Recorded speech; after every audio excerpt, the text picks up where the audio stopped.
Beers with Chad. Hey everybody, what's up? Chad Wesley Smith here, Beers with Chad. I know I've been neglecting my recording.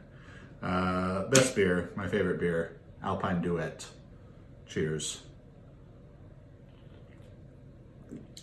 I love this beer. They have a bunch of good beers, HFS, Nelson, Happy Birthday, Windows Up. You would think by looking at the can that this is a beer from Colorado, but it is not. It's from California, Alpine, California, which is just kind of like inland San Diego. But anyways, what I wanted to talk about today is my training. People always ask me, oh, you still lift heavy? Do you want to go back to powerlifting, this and that? So I figured I'd just answer all of that right here for you. And to begin this story, we need to go back in time to, I suppose, the end of my powerlifting career, the last powerlifting meet I've done, which was November 2016, was Big Dogs, the first Big Dogs. I had kind of a rough meet there. I mean, I had a bad meet. I did total 2280, but I had a bad meet on, I think, 4 for 8 lifting. And it was particularly frustrating because I had lifted so well in the training leading up to that. And then my last heavy squat workout, we were in Atlanta for USAPL Nationals. I went to train that day and wasn't feeling great, but not bad, and sort of let my ego get the best of me because there were so many people there watching and taking videos for the gram and all that, that if I'd been at home just in the gym by myself, I could have probably set my ego aside and been like, all right, let's just shut it down. Doesn't feel great. But instead I pushed it a little too hard, ended up tearing the kind of in the belly, on the muscle belly of my quad. So not at the tendon, so not a huge issue, but problematic, when you're 2 weeks out from a powerlifting meet. In training, I had squatted 948 in wraps, 926 in sleeves.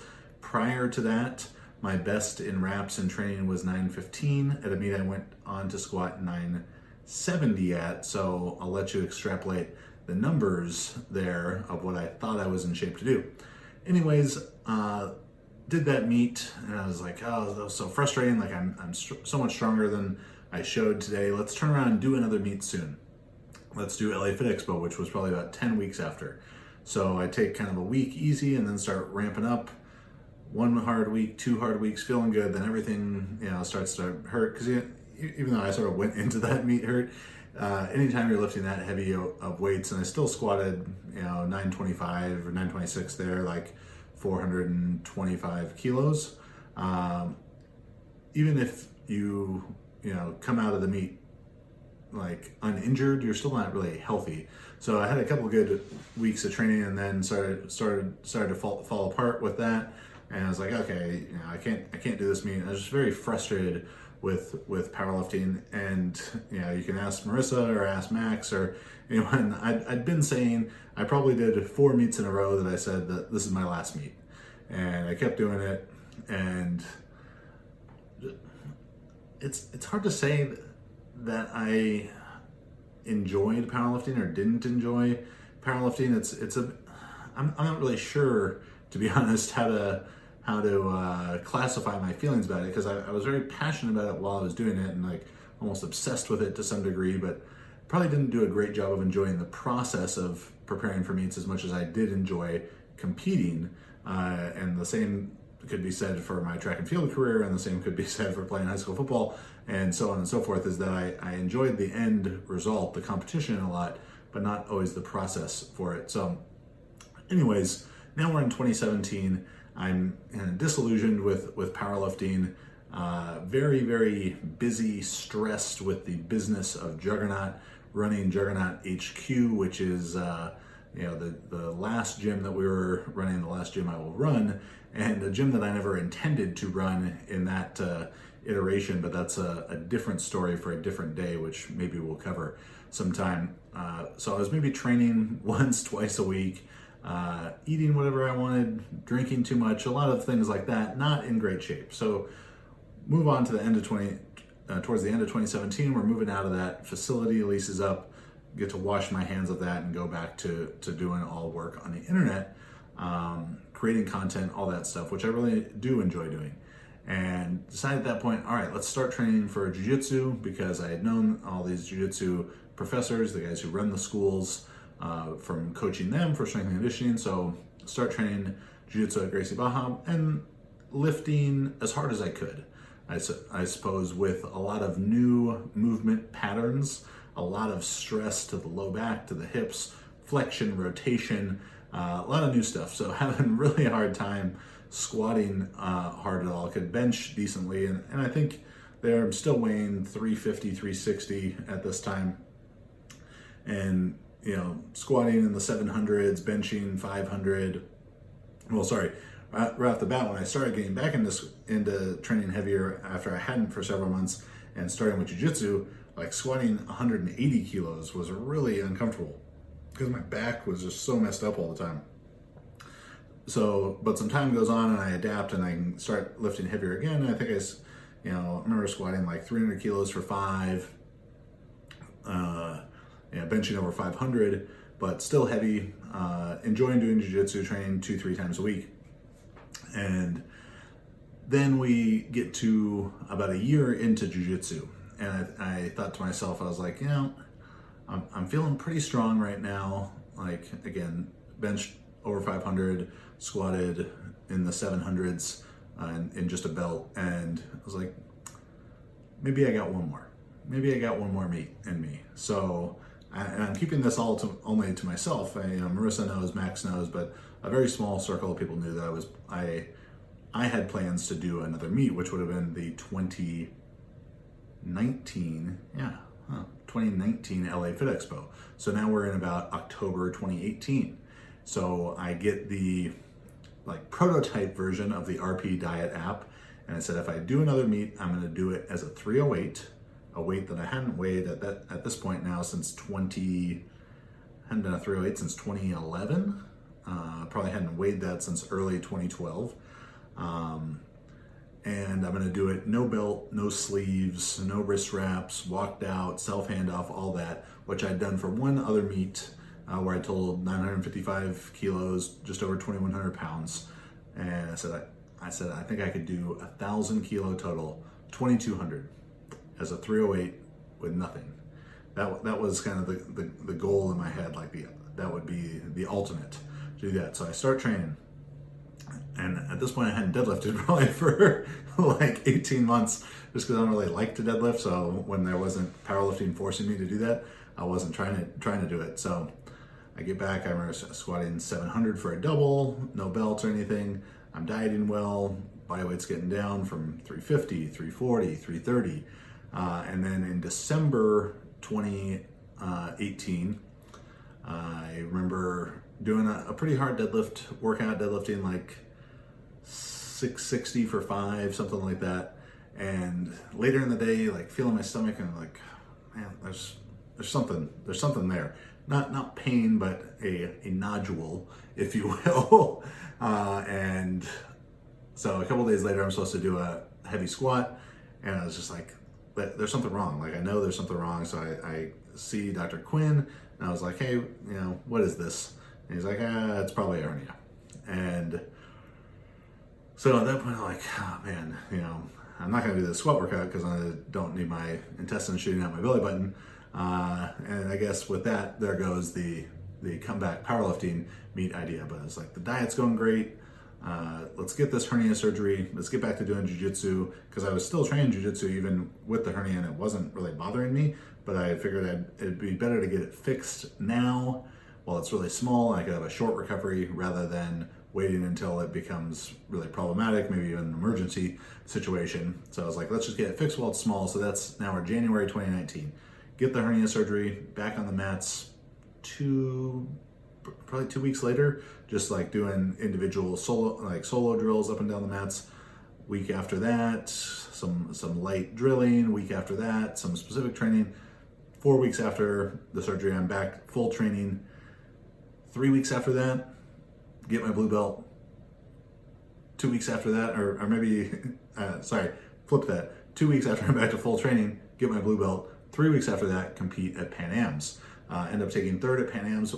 Some of the most nervous I've ever been for a competition, from little kid soccer, swimming, through track meets, through powerlifting meets, whatever. That 2019 Pan Ams was so nervous because I just got my blue belt. I just come off this injury. Also, 10 days out from it, I caught a heel to the lip, split my lip, had to get 7 stitches. So training was a bit disjointed, let's say, going into that, but did well, got third, had a good battle with the eventual Pan Am champion there, and I was like, all right, this is great. You know, I losing weight. At that point, I was probably right at 140 kilos, like 308 pounds. I said, I'm having so much fun with the jiu-jitsu, so let's go. Jiu-jitsu. Start training 6 days a week, you know, extra strength and conditioning for jiu-jitsu, get my body weight down 300, 290, 285, posting shirtless bathroom selfies on Instagram, having abs and you know, being like RP poster child rather than just friend of RP, which is what they used to refer to me as. They'd post a squat video, you know, I'm squatting 400 for a double while I weigh, you know, 170 kilos, and they'd say friend of RP, Chad Wesley Smith, blah, blah, blah, rather than RP client, because, you know, no one's trying to claim that guy is RP client.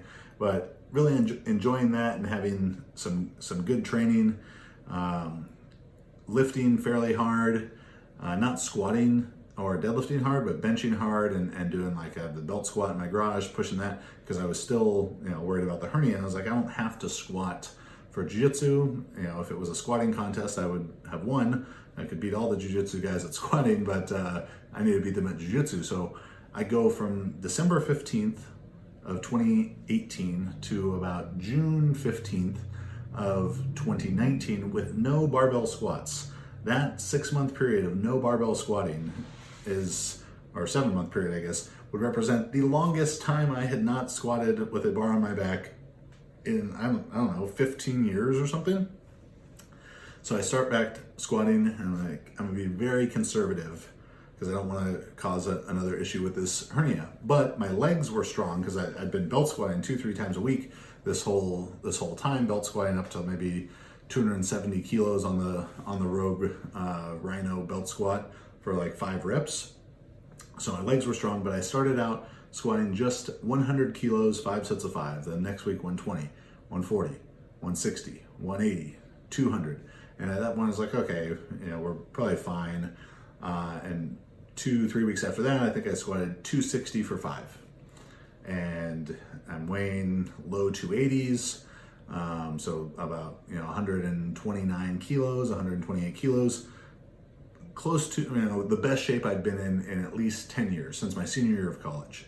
And fit, you know, strong, you know, benching 450, 200, 205 kilos, good gas tank for jiu-jitsu, train jiu-jitsu 5-6 times a week, gonna go to the Masters Worlds, got abs, all kind of cool stuff going on. You could see like a bicep vein, so you could, you know, you knew things were getting serious. And then, so that was a Monday. I squatted that 260 for 5 or in Oakland at Max's gym. The next day I was at visiting with the 49ers. I do some consulting for them with my great friend Dustin Perry, their head strength coach. And so we, you know, do the consulting stuff, coach the guys up a little bit, and then I'm just working out on the side. I'm outside doing tempos, and alongside some of the you know, the 49ers guys are over here doing their thing. I'm over there doing my tempos, running around with my shirt off, thinking like, oh, fuck, I'm pretty jacked right now.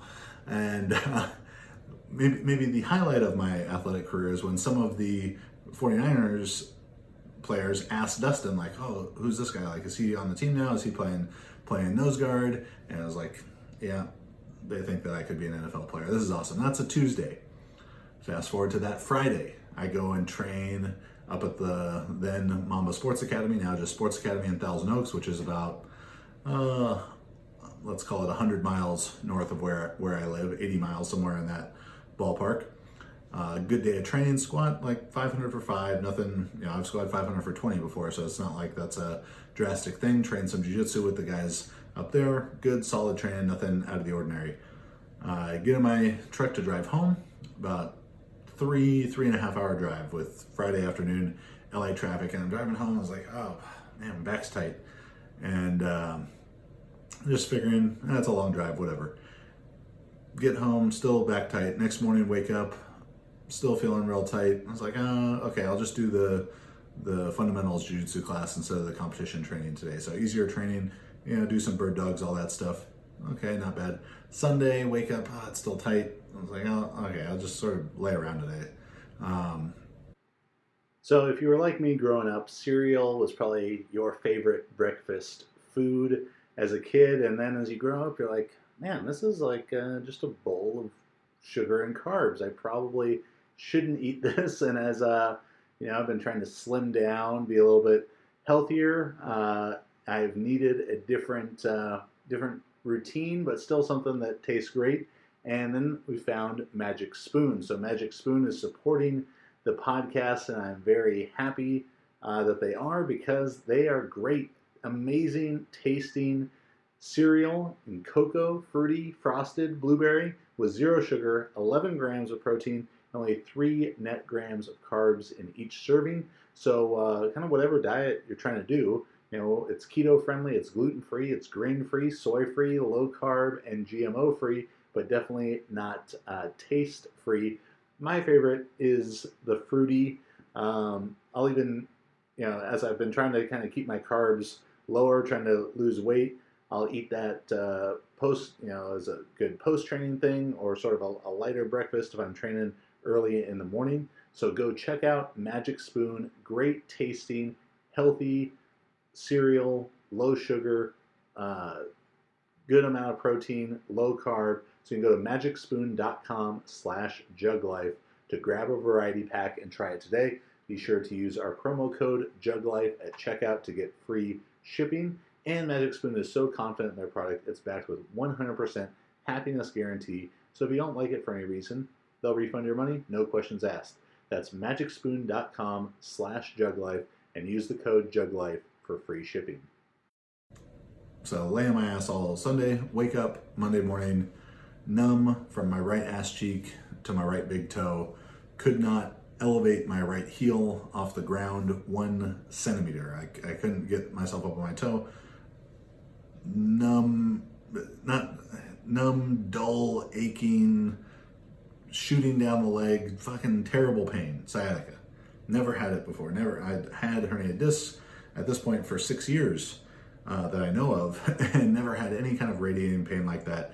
And just wake up on that Monday morning like, fuck, this sucks.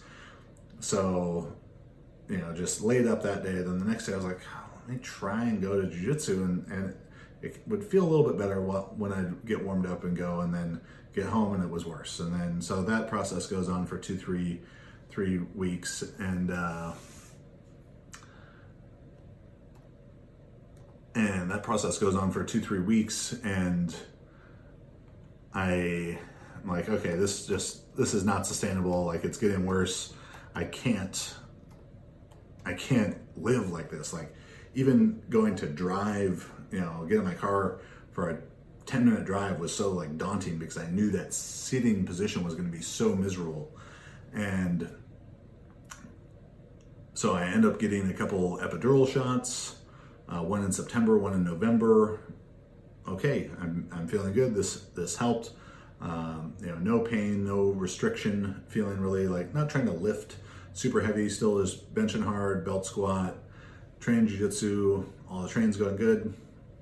And I get the second shot in November, so I'm training 100% training, I'd say by the middle of December into January.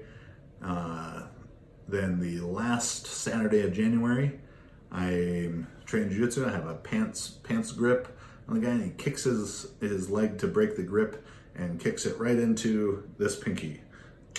And that's as straight as it goes. So this joint was pointed up, this joint was pointed down. They're both going in the wrong direction. And they're both going in the wrong direction. So dislocated pinky, and almost like I look at it and I like, Professor, something happened, and he's like, oh yeah, that's bad. He's like, you want me to fix that? So he gives it a yank, straightens it out. Okay, tape it up, keep training. And because I had a match the next weekend with Nsima Inyang. And so it's like, all right, this bad, terrible timing, but that's life. And so the next week comes, and I just tape my fingers together and have the match with Nsima, and he ended up beating me in about maybe 30 seconds into the match. One of the first gripping sequences. I go to grab that collar grip and don't feel anything weird happen in my finger, but in a reset, I'm looking and my thumb is stuck like this. My left thumb stuck like this. I'm like, is my thumb straight, or am I bending it on purpose? I couldn't really tell quite what was going on. So anyways, the match goes and there's no pain or whatever, and so I was like, did I dislocate my thumb? What's happening? And still no pain. Wake up next day, no pain. But at that point I was like, okay, I can't straighten my thumb. Something happened here. Go and get that MRI'd, and yeah, ruptured tendon in the thumb, ruptured tendon in the pinky. That's the beginning of February. Then some delays to the surgery process, but finally able to get the surgery. They stick a pin in there. They didn't want to do surgery on this one, which I'm still kind of surprised by because it seemed more fucked up, honestly, than the other finger. But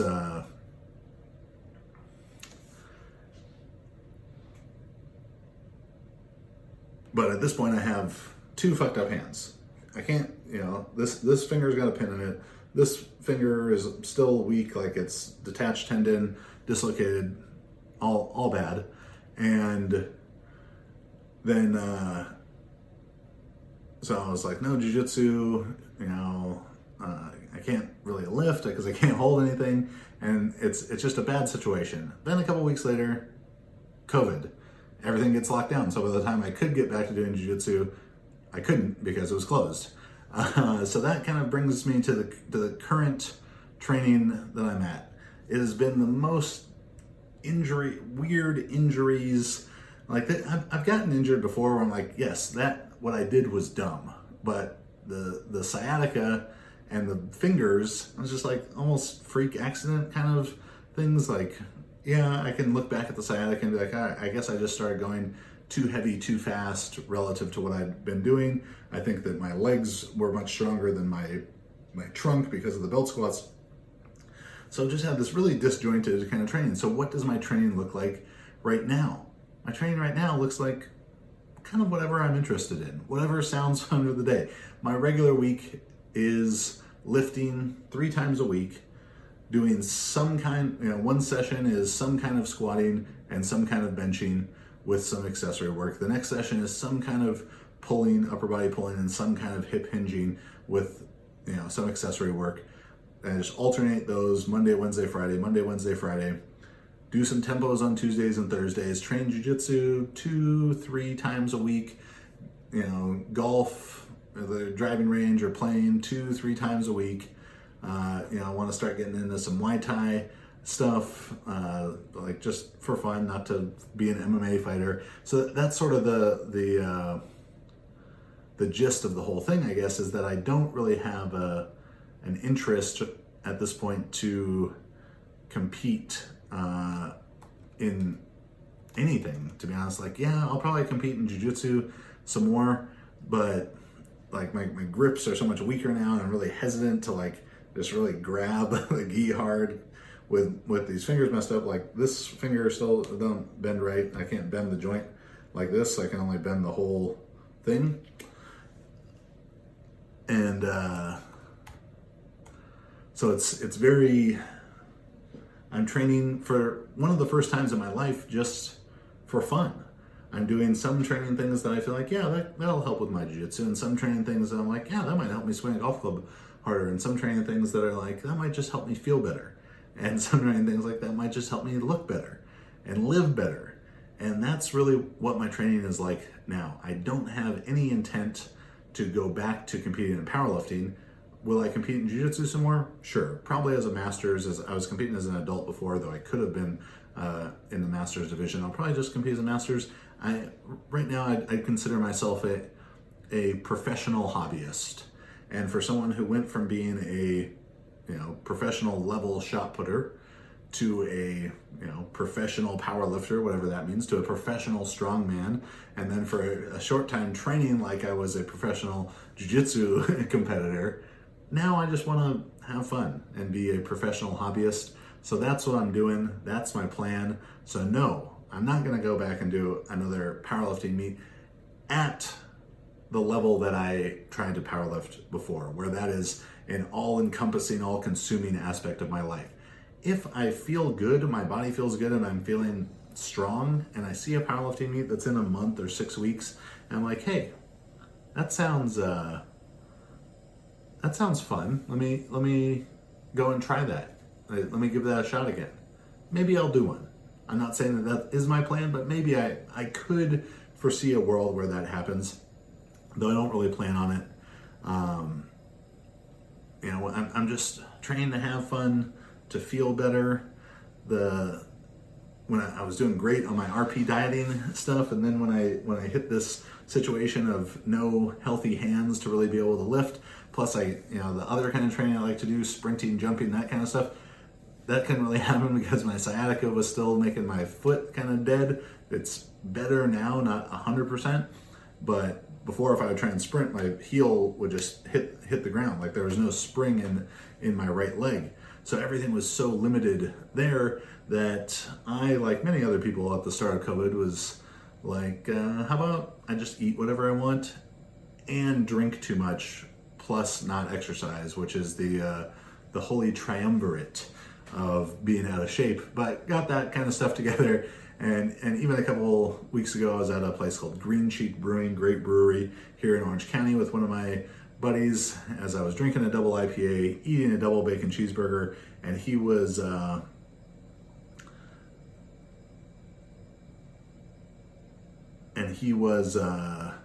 asking me like, hey, you think you're gonna diet and stuff like that again? And I was like, oh, I don't know, like that was pretty cool. But you know what else was pretty cool? Eating this and drinking this and hanging out with my buddies. So my training right now is doing whatever sounds good, trying to do something every day, having fun with it, just enjoying being, still a very much relative beginner in jiu-jitsu, a relative beginner in golf, maybe soon to be a beginner in Muay Thai, and just doing whatever is fun. And some people might be like, oh, well, he's not, a real power lifter anymore. Okay, if that's what you want to think, sure. I did that. When 1,055 kilo total isn't a big deal anymore, let me know. When I haven't coached more 500 Wilks raw lifters than any other coach in the world, let me know. All right, so that's what I'm doing. Thanks for following along. Cheers.